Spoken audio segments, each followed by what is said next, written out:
পৃথিবীতে সেরা শব্দ মা। মায়ের সাথে কখনো কারো তুলনা হয় না।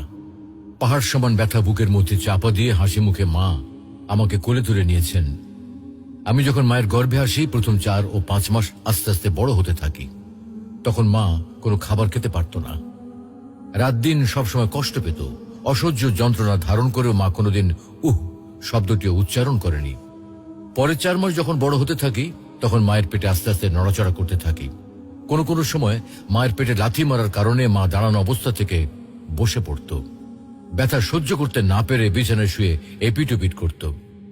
10 মাস পর যখন এই পৃথিবীতে আসার সময় হয়, তখন শুরু হয় মায়ের সীমাহীন কষ্ট আর ব্যথা।